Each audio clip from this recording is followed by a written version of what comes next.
Bonjour à toutes, bonjour à tous.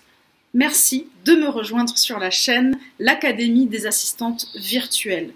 Alors, pour celles qui suivent la newsletter, vous devez savoir que le thème du mois, c'est le mindset. Donc la semaine dernière, j'ai expliqué en fait ce que c'était le mindset, pourquoi on cassait la tête aux entrepreneurs avec cette histoire de mindset et comment travailler ton mindset, ça allait t'aider à réussir ta reconversion professionnelle. Alors, je te fais une petite vidéo, enfin, quand je dis petite, je ne sais pas si je ne vais pas exploser le chronomètre, mais en tout cas, je voulais absolument te parler de certaines choses.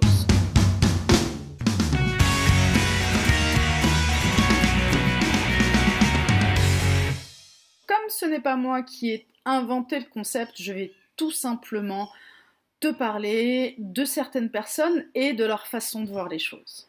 Ensuite, dans un deuxième temps, je vais te parler d'un concept qui me paraît important, c'est l'intention. Troisièmement, on va faire le point sur la motivation.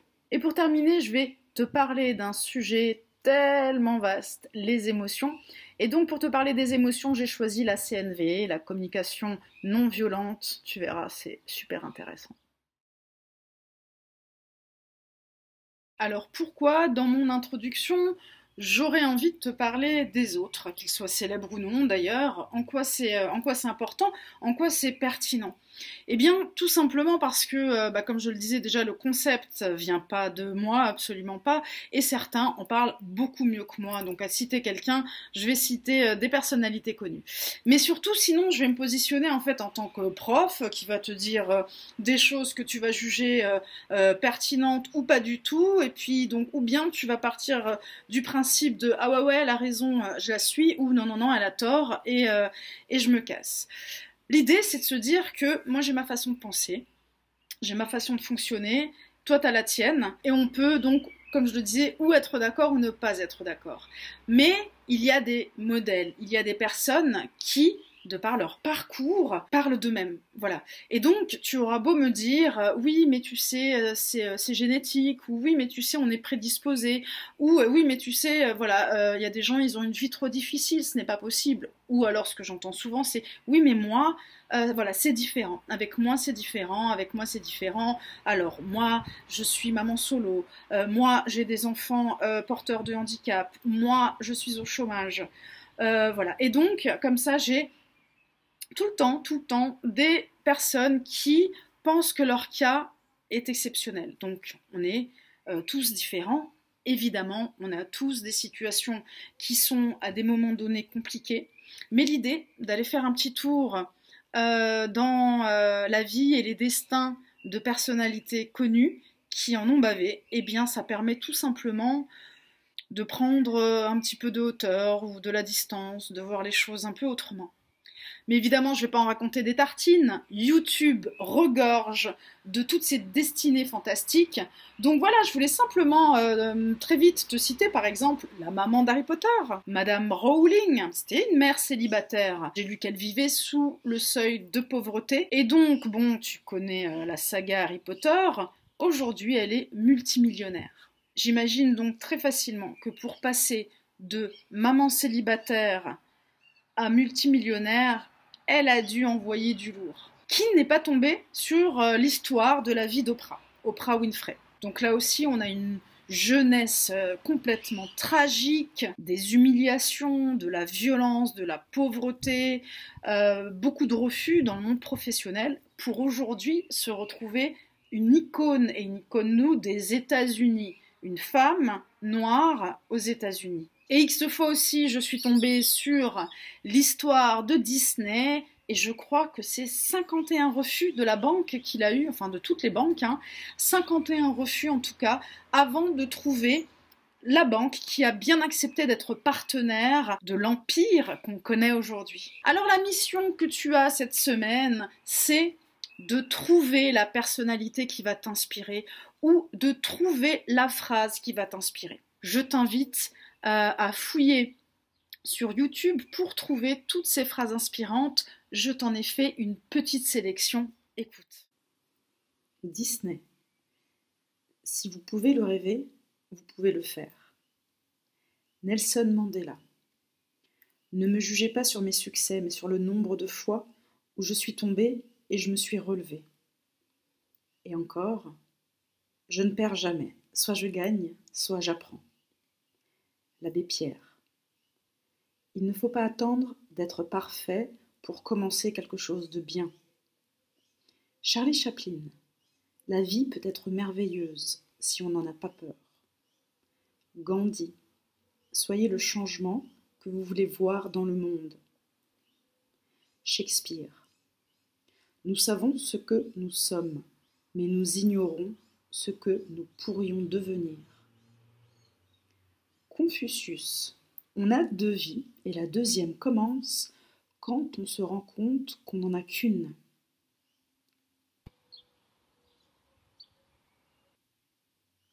Winston Churchill. Le succès, c'est d'aller d'échec en échec en gardant son enthousiasme. Bon, je suis vraiment pas une bonne youtubeuse. Entre-temps, je suis allée m'affaler sur une chaise. Je suis beaucoup mieux ici. Alors, n'hésite pas sous la vidéo à mettre la phrase qui t'a le plus inspiré. Et puis, toujours pareil, hein, on est sur YouTube, on sait comment ça fonctionne. On like la vidéo et puis on s'abonne à la chaîne. Voilà, donc même dans mes petites notes, parce que je mets toujours des petites notes pour être sûr de ne pas oublier le plus important, j'avais écrit « Faites-vous une bibliothèque de phrases inspirantes et trouvez-vous votre mojo et partagez-le avec moi sous la vidéo. »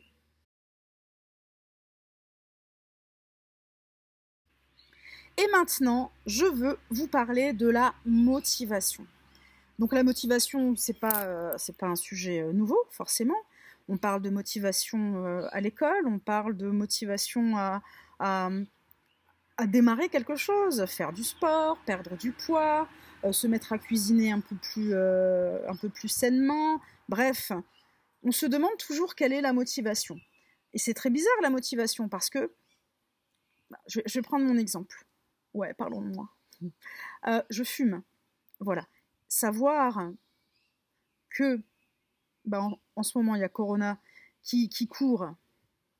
Il court, Corona.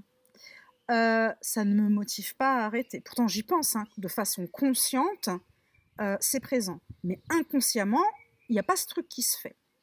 Ensuite, je sais que j'ai des risques de cancer. Voilà. Il y a ce truc-là, je me le dis, voilà, consciemment, mais inconsciemment, je passe pas. Bref, j'ai toutes les raisons du monde pour le faire, mais je ne le fais pas. Alors, qu'est-ce qu'est la motivation? En tout cas, de quoi on a besoin pour être motivé ou se motiver? Alors, un de mes formateurs préférés, qui n'est autre que Bertrand Millet, parle dans toutes ses formations, quelles qu'elles soient, des 4 leviers de la motivation et insiste sur le fait que les 4 leviers doivent être réunis, pas seulement un. Donc, alors, moi je vous invite vraiment, avant, de vous dire ça y est, moi j'ai envie de faire ça, j'ai envie de passer assistante virtuelle, j'ai envie de quitter mon job, ou voilà, je vais le faire, ou il faut que je le fasse, de vérifier les 4 leviers que je vais vous présenter. C'est très rapide. Celles qui suivent la newsletter, il y a un cahier qui tourne, je donne régulièrement des exercices. Reprenez votre cahier, notez les leviers et pareil, devant le miroir, soyez honnête, soyez sincère, soyez authentique et vrai avec vous-même et posez-vous vraiment ces 4 questions. La première, c'est: est-ce que c'est un choix? Est-ce que c'est votre choix? Est-ce que de changer de job, ou en tout cas, si vous n'avez pas de job, est-ce que passer sur le web et se former ou et suivre tout ce que je raconte sur les compétences, le grand métier d'assistante virtuelle, c'est votre choix? Ou peut-être le choix de quelqu'un d'autre, ou je n'en sais rien. C'est vraiment la première question. Deuxièmement, et ça c'est très intéressant, c'est au niveau des capacités. Avez-vous, non pas les capacités, sinon il n'y a pas besoin de se former, mais avez-vous le sentiment d'être capable? Avez-vous le sentiment de capacité? Vous vous sentez capable ou pas? Est-ce que déjà vous partez en vous disant « c'est trop dur » ? Oui? Non. Si c'est oui, c'est bien. Si c'est non, avant de fermer le cahier et de dire « je change de projet », demandez-vous comment vous pourriez œuvrer dans ce sens-là. Comment vous pourriez augmenter vos capacités. Qu'est-ce que vous pourriez faire dans ce sens-là? Voilà, c'est commencer déjà à mettre de l'énergie vers une direction. Le troisième levier, c'est au niveau de l'apport. Est-ce que vous sentez, est-ce que tu sens que cela t'apportera quelque chose? Est-ce que ça t'attire? Est-ce que tu te sens déjà impliqué? Est-ce que tu as dans l'idée que ça va te permettre de te développer humainement? Et quatrièmement, est-ce que ça fait sens pour toi? Est-ce que ça a un sens pour toi? Et quand je dis sens, c'est vraiment quelque chose un petit peu au-dessus de tout ça. Est-ce que si tu crois en la mission de vie, ça commence à ressembler à ça? Enfin, vous voyez vraiment la question du sens. Est-ce que tu as le désir profond que ta vie ressemble à ça? Pourquoi toutes ces questions? La motivation, en fait, c'est quelque chose qui vient tout naturellement quand ces 4 leviers sont là, parce que ça vient de toi. Voilà, ça vient de toi. Tu en as besoin de ce truc-là, ça ou autre chose. Ce n'est ni pour faire plaisir aux parents, ni pour faire plaisir aux profs, ni parce que tu as entendu que c'est par là qu'il faut passer pour avoir une bonne situation plus tard. Ça tient pas longtemps. Voilà, ça permet de démarrer quelque chose, mais ça ne permet pas de le tenir. Voilà la réflexion autour de la motivation. Alors, maintenant, je veux te parler des émotions. Ouh là là. Et donc, comment être bref lorsqu'on parle des émotions? Bon, déjà, on va essayer de rester concrète. Hein. Enfin, je vais essayer de rester concrète. On parle d'apprentissage, on parle de reconversion professionnelle. Je vais essayer vraiment de rester focus. C'est pas facile pour moi. Et puis surtout que, d'abord, il y a toujours besoin... Enfin, toujours. Je ressens le besoin de poser de la théorie avant de faire du lien. Alors pourquoi je parle d'émotions? Eh bien parce que comprendre ces émotions permet de garder le cap, de ne pas partir dans tous les sens, de ne pas suivre simplement le fil de ces émotions, parce que selon la personne qu'on est, ça peut nous emmener un peu à droite, un peu à gauche. Les gens qui naturellement sont plutôt stables émotionnellement, ce sont les personnes qui ont le moins de difficultés à garder le cap. Maintenant, si tu es une personnalité exubérante, ou si pour une raison ou pour une autre, tu as des humeurs changeantes, parce que, j'en sais rien, hormonalement, il se passe des choses. Le cycle menstruel, c'est vraiment super typique, mais ça peut être pour d'autres raisons. Déjà, le cycle des saisons, ça fait changer les émotions. La thyroïde, si elle déconne, voilà, ça fait changer les émotions. Et puis tu vois, il suffit de manger trop de sucre pour avoir des pics un petit peu bizarres. Donc, les émotions fluctuent. Est-ce que je dois dire surtout pour les femmes? Je ne sais pas. L'idée n'est surtout pas de... on entend souvent gérer ses émotions ou de les contrôler. Non, on ne les contrôle pas. Pourquoi on ne les contrôle pas? On ne contrôle pas ses émotions parce que ce sont des alertes. Si tu essayais de contrôler tes émotions, ou pour celles qui essayent de contrôler leurs émotions, c'est comme si, lorsque l'alarme du détecteur de fumée, je pense à ça, ça a sonné il y a quelques jours dans la cuisine, tu trouves un petit système juste pour qu'il n'y ait plus de son. Voilà, donc ça fait oui, il ne se passe plus rien. C'est pas intelligent. La fumée continue d'envahir la pièce. Ça veut dire qu'il y a quelque chose qui crame. Ça sert à ça, une émotion. Donc, on va parler de ça. On va parler de à quoi sert une émotion et donc qu'est-ce qu'on fait quand on a des émotions et pourquoi c'est important. Comprendre cette valse des émotions, ça permet de garder le cap, je disais, pour les moments où c'est difficile. Les moments où c'est difficile, c'est ce que je n'aime pas quand j'entends les émotions négatives. En tout cas, une alerte n'est jamais négative, donc ce sont des émotions désagréables.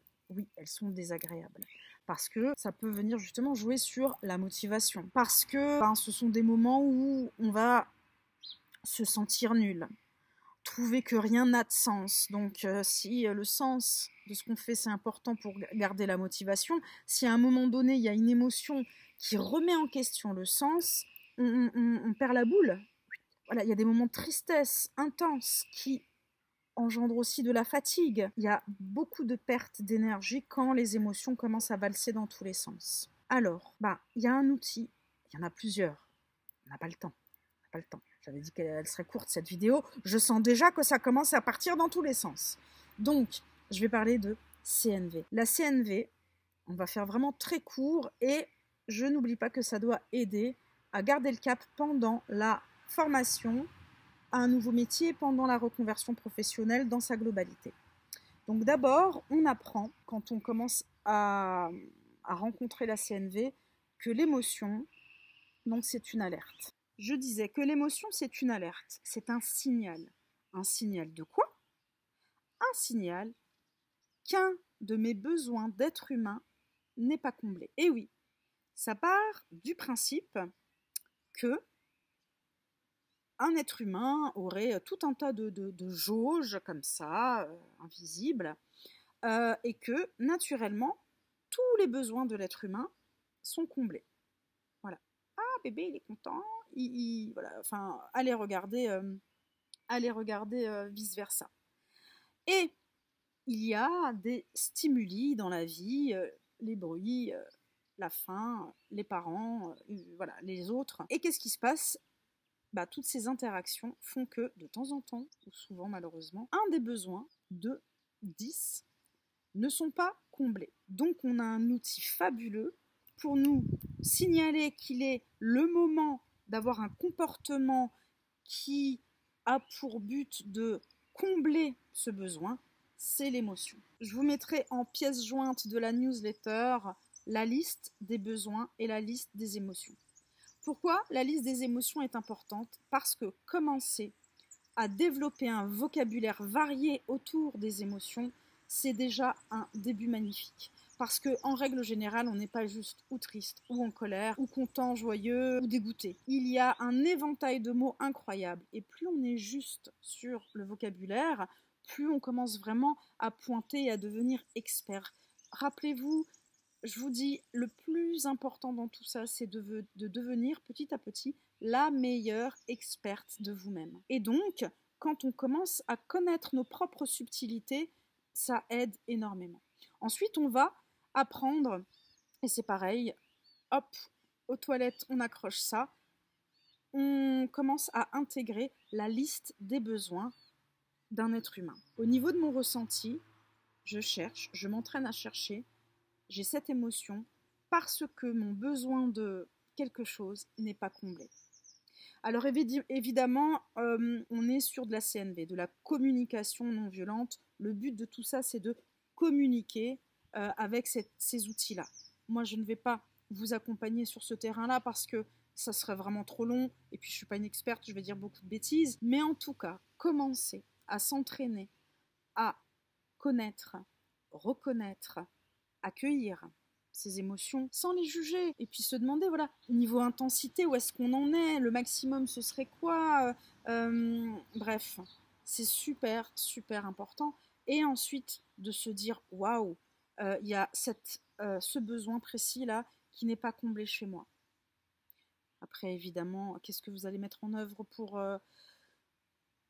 travailler à le combler, comment vous allez évoquer les choses, ça c'est vraiment, voilà, si ça vous intéresse, formez-vous, demandez-moi, je vous dirigerai vers une formatrice, il n'y a pas de souci. Mais déjà, reconnaître ses émotions et reconnaître son émotion et le besoin non comblé qui est caché derrière, ça aide énormément à s'apaiser déjà, à savoir que c'est pas juste, voilà, on n'est pas en train de péter un câble, on n'est pas folle, et surtout que, pour que ça passe, comblons notre besoin, c'est notre mission sur Terre, hein, parce que personne ne va le combler à notre place. Voilà, le bébé, oui, il a sa maman. Toi, tu es adulte, tu combles ton besoin. Et la jauge remonte et l'émotion passe. Si elle passe pas, c'est que mentalement, tu es en train de te raconter des idées pour qu'elle reste. et elle va passer de petites émotions à sentiments bien profonds, bien ancrés. Voilà comment fonctionnent les choses. Mais c'est pareil, donc je ne vais pas en raconter encore plus, mais c'est une question qu'on peut développer, c'est une question qu'on peut étudier, c'est super, super intéressant. Voilà ce que j'avais à dire, de façon le plus court possible sur la CNV et les émotions. J'ai failli oublier de te parler de l'intention. Et oui, je ne peux pas clore cette vidéo sans te parler de l'intention. Je pense que ça a changé beaucoup de choses pour moi de régulièrement me reposer la question de l'intention. C'est quoi la question d'intention ? C'est te demander quelle est l'intention qu'il y a derrière. Derrière quoi ? Derrière tout. Lorsque tu dois prendre une décision, c'est au nom de quoi que tu vas prendre cette décision ? La question de l'intention de vie, de la grande intention. J'ai un ami qui a une formation sur la gestion du temps, qui entraîne les gens à gérer leur temps de façon différente pour gagner 1 heure de plus dans sa journée et faire ce qu'on veut. Et donc, il parle très très bien de l'intention et lui l'appelle l'intention originelle. Et c'est se demander en fait le grand pourquoi. Ce serait comme un objectif mais encore plus grand. C'est vraiment le pourquoi je fais quelque chose. Donc là, c'est par rapport à oui ou non le job d'assistante virtuelle, oui ou non la formation, oui ou non la reconversion professionnelle. Est-ce que c'est au service de mon grand pourquoi ? Est-ce que faire ce truc, c'est ou ce n'est pas ? Et c'est ça oui ou non le job. Est-ce que devenir assistante virtuelle, me former, me reconvertir, passer sur le web, travailler sur un ordinateur, dépendre d'Internet, toutes ces choses-là, est-ce que c'est au service de mon intention originelle ? Est-ce que c'est au service de ma grande intention de vie ou de mes grandes intentions de vie ? Maximum 5 grandes intentions. Et donc j'en reviens à Yann Cessé, pour le citer, qui apprend à choisir son intention originelle. Ses intentions originelles, il propose 5. Après, sinon il y en a trop. Et donc, que tu en choisis 5 ou que tu n'en aies qu'une, dans son concept, il appelle ça prem. En tout cas, c'est une bonne intention, une intention qui va te servir, en fait. Tu vas pouvoir réfléchir, elle va te servir concrètement à quelque chose dans ta vie si elle est précise. Je vous les donne tous. Précis, réalisable, écologique, mesurable. C'est pour voir comment une intention, ça va être un truc qui va servir à rien, des mots en l'air, quelque chose de beaucoup trop global, que du coup on va oublier et qui ne va jamais servir à son mindset, servir à son objectif, servir à rester focus, servir à réussir. Alors que, en travaillant sur une intention plus précise, plus réalisable, plus écologique, plus mesurable, déjà là on arrive à quelque chose de grand, de génial, de fantastique, mais d'aidant, pas quelque chose qui plombe, parce que sinon on n'y arrivera jamais et on a envie de se mettre une balle dans la tête. Ça me fait penser ensuite à la motivation, se poser des questions si c'est à l'intérieur de nous ou si c'est à l'extérieur de nous. Et ensuite, garder nos alertes, les émotions, et donc c'est une conclusion et ce sera pas le mot de la fin, j'ai encore autre chose à dire pour conclure, mais pour résumer tout ça, garder un œil sur le compteur des émotions et gérer un petit peu tout ça et gagner en connaissance de soi-même. Tout ça, j'avoue, c'est beaucoup de choses, mais à la fin, à force de regarder un peu à droite à gauche, ça se fait pas en 1 mois, ça se fait pas en 3 mois, et je dirais même ça se fait pas en 1 an. Donc tranquillou, une lecture après l'autre, et on se connaît de plus en plus. Ensuite, c'est pas qu'on change, parce que je pense pas que les gens changent, mais on se connaît mieux, donc on va sonder dans des endroits qu'on n'aimait pas trop visiter. C'est comme quand j'étais prof de danse orientale, les gens me disaient « Oh putain, je savais même pas que j'avais des muscles ici ». J'invente pas des muscles. L'exercice de danse orientale, précisément, ne va pas inventer de nouveaux muscles. C'est juste qu'il va venir les titiller, alors que d'habitude, on les laisse de côté. Parce qu'on n'a pas ces habitudes-là. Et là, le fait de faire de la danse orientale, même pour des nanas super musclées athlétiques qui couraient, ces muscles-là elle ne les touche pas. Et donc tous ces petits exercices qu'on peut faire, qu'on va classer dans la grande famille du développement personnel, c'est pour venir un petit peu, alors oui, remuer la merde, parfois ça peut faire pleurer, ça fait mal au cul, hein, faut le dire. Mais on gagne en connaissance de soi-même et à partir du moment où ça aide à devenir la meilleure experte de soi-même, c'est que c'est bon, c'est qu'on est sur la bonne voie. Voilà, on arrive à la fin de cette vidéo, donc si vous n'avez pas encore liké la vidéo, c'est le moment de le faire, de vous abonner également, même si, évidemment, moi je communique énormément sur ma newsletter, toutes les pépites sont données dans la newsletter, donc surtout, allez voir dans la description de vidéo, vous avez le lien pour rentrer dans la newsletter et profiter de tout ce qui se passe dans cette newsletter du dimanche, de l'Académie des assistantes virtuelles. Donc pour terminer, je vous avais un petit peu fait un petit laïus sur la dernière fois donc dans la newsletter, je racontais que cette histoire de mindset, en fait, j'en ai trop mangé peut-être, et maintenant ça me fout la gerbe, ça m'énerve beaucoup. C'est un sujet qui m'énerve. Et donc je voulais un peu développer là-dessus, vous dire que ça peut être un piège aussi, le mindset, lorsqu'il est mal compris. Et donc voilà, c'est toutes ces vidéos, moi, qui au bout d'un moment me gonflaient vraiment. Parce que il y avait des gens qui postaient, voilà, tout contents, ils venaient de rentrer dans un nouvel univers.